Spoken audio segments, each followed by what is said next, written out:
to consecutive day 1,430 of a diary of a runpreneur who believe in my mission of saving the lives of children, attempting the ultimate ultramarathon of run vlogging consecutive days, barefoot style, the distance of the map of the world.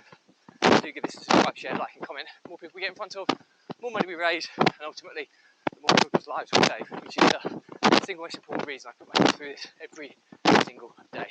Thank you as always, and let's get started.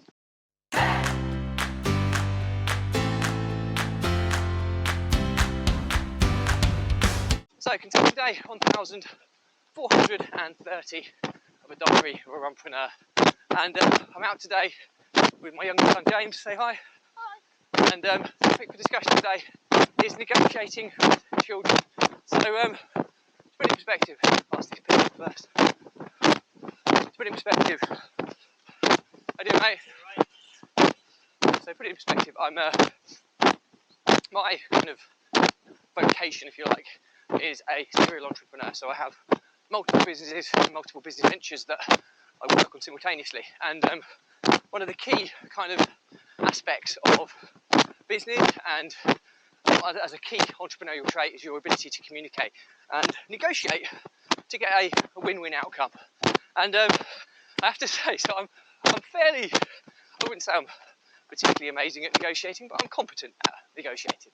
And but it's a completely different beast altogether when you negotiate with children, because they don't often look at things as a win-win, and it's you have to also sometimes kind of put yourself in their position. Now, when you negotiate with someone, you're always trying to almost second guess and put yourself in their shoes, what would be valuable to them. But with a child, it's quite difficult to put yourself into their shoes and kind of think like they would think, whereas it's a little bit easier when you're trying to get into the head of an adult who would probably have a similar way of thinking as you.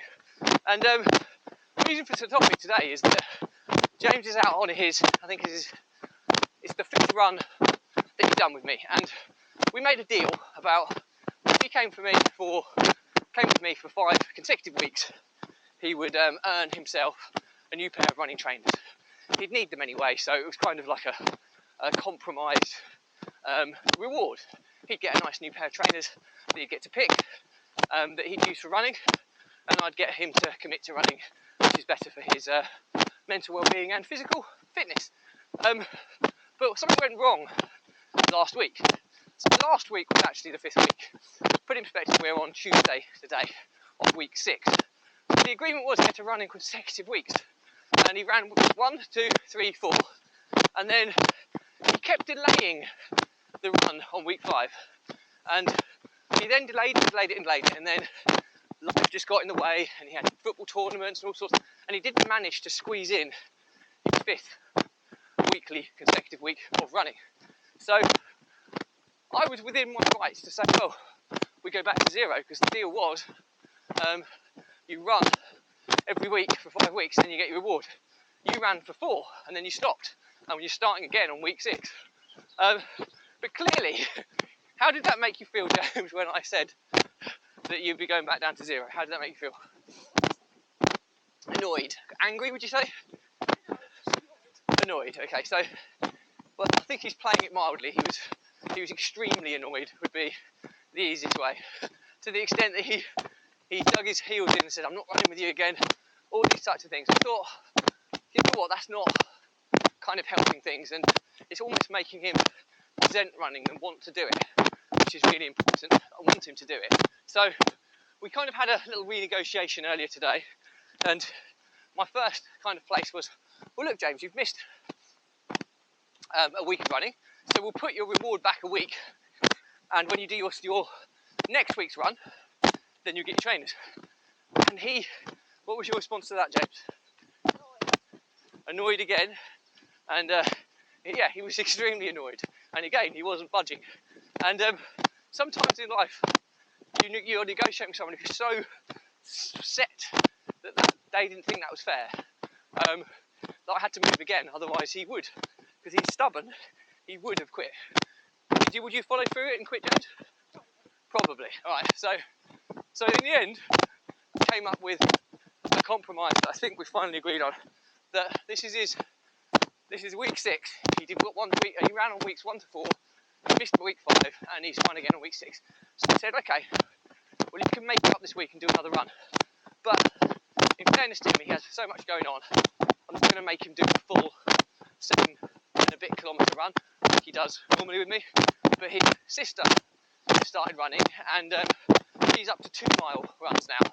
So I said to him that if he runs again this week, just 2 miles with his sister, then I'll give him his reward this week. And you found that fair, didn't you, Jim? Yeah. So I think the learnings from my diary today is that no matter how skilled in negotiation you are, negotiating with children is very different to negotiating with adults.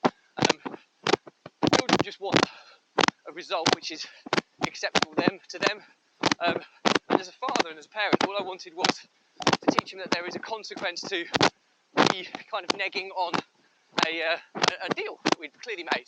And I think we've got to a compromise where I'm not putting him off running, but I'm making him realise that I will follow through with a consequence if he doesn't stick to what he agrees to do. So, would you agree, James, that we're happy now that you've got 2 more miles to run this week and you get your trainers? So you're happy? Looking forward to getting new trainers? And they're going to make you faster. Not that we worry about speed. All we do when we run is plod along.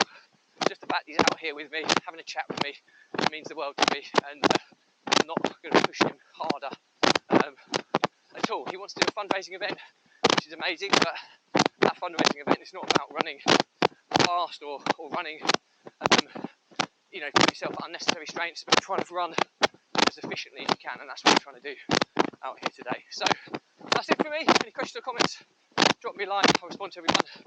If you've got any questions for James, send them in. He will respond to everyone. Also, thank you as always for your support. Remember, if you believe in my mission of saving lives of children by attempting the ultimate ultramarathon of vlogging on consecutive days, Barefoot style, the distance from half the world, give, subscribe, share, like, comment.